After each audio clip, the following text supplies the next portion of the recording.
So, this was my old PR. I blew it all up.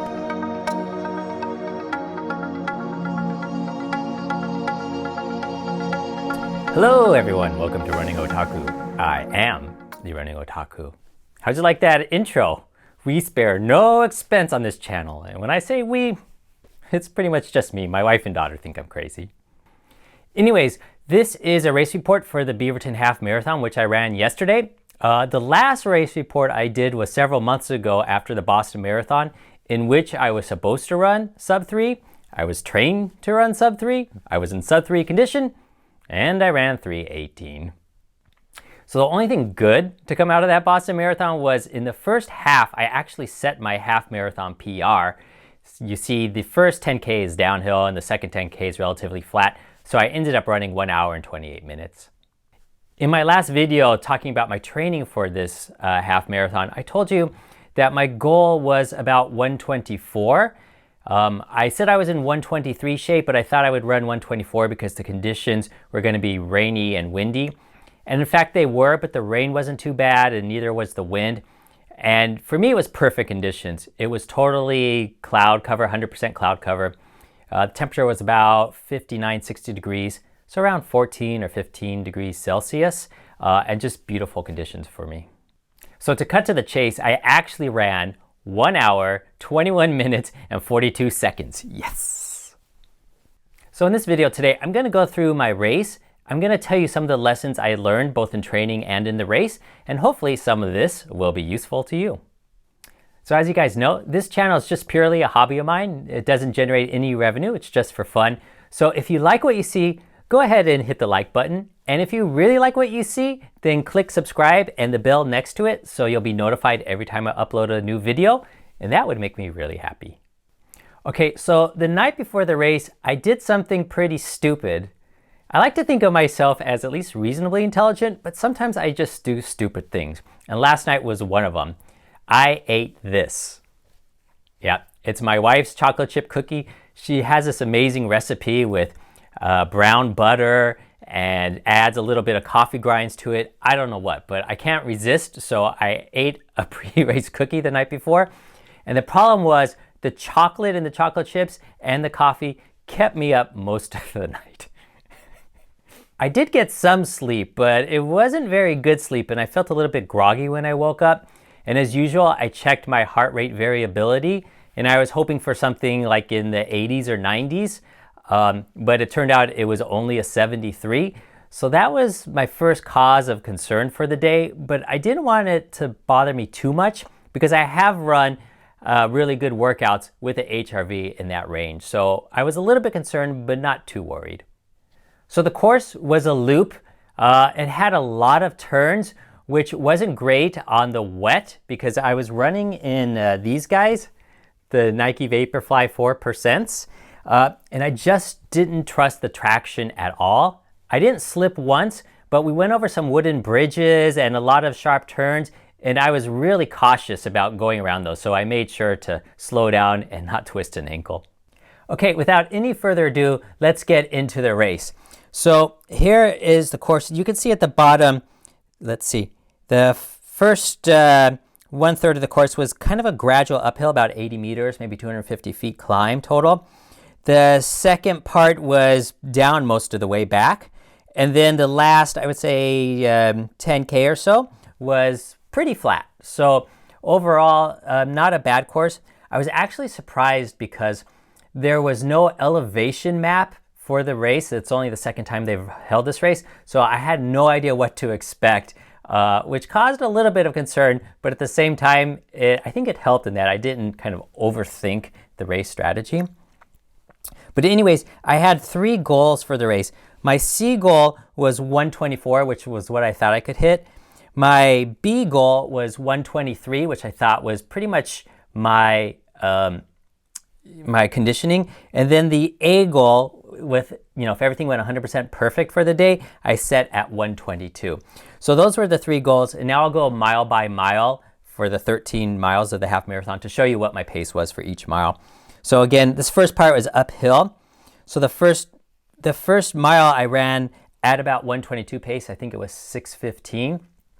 I think around 350 or so a kilometer. I'll check that. But I had to check my watch a few times because I thought I was going really, really slowly. And I thought I was running about 7:30 pace, maybe a 1:35 or so half marathon pace. But my watch was right. And at that point, I knew I was going to have a good day because this was my half marathon pace, my kind of stretch goal pace, and it felt like a walk in the park.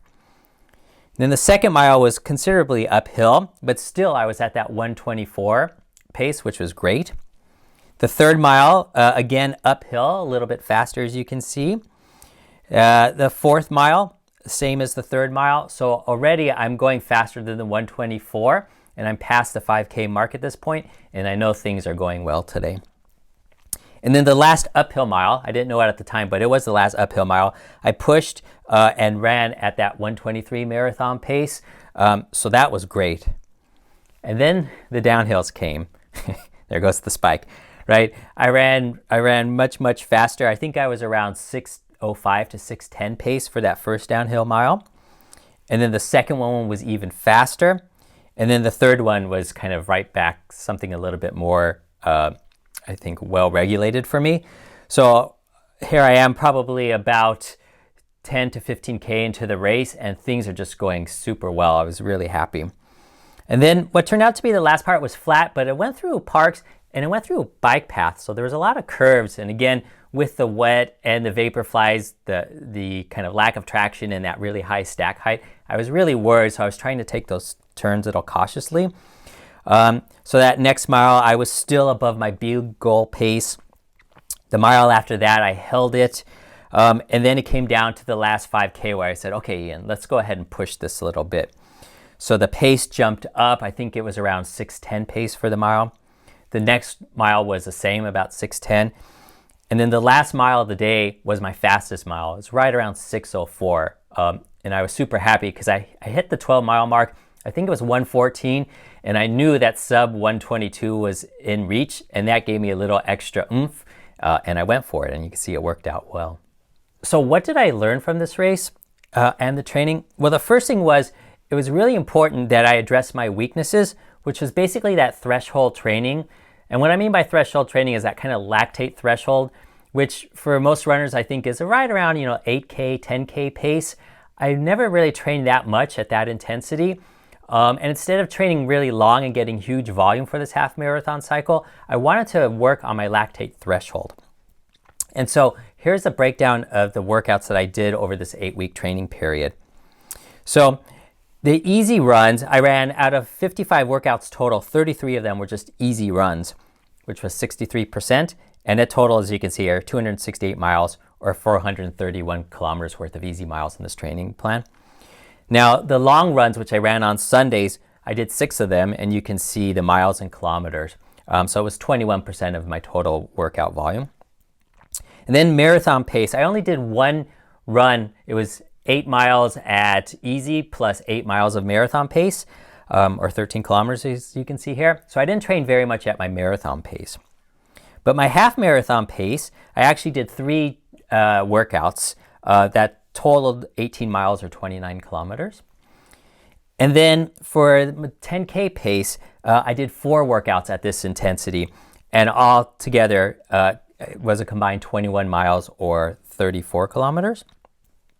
And then the 8K pace, which is, I think, really, really good pace to train. It's kind of the pace you can hold for about a half hour or so. So in my case, about the 8K pace. I did 3 workouts, total 12 miles and 19 kilometers. So it doesn't seem like a lot, but I think it was just enough of a stimulus to really help me increase my lactate threshold pace.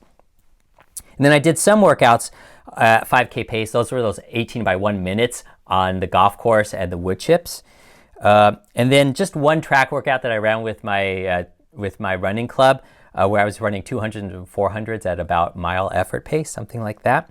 So that's the breakdown. And again, I think that this section here that's highlighted, the 8K, the 10K, and the half marathon pace, was the critical factor to success for me in this training cycle, really working on that lactate threshold. So what else did I learn? Well, I learned to taper a little bit better.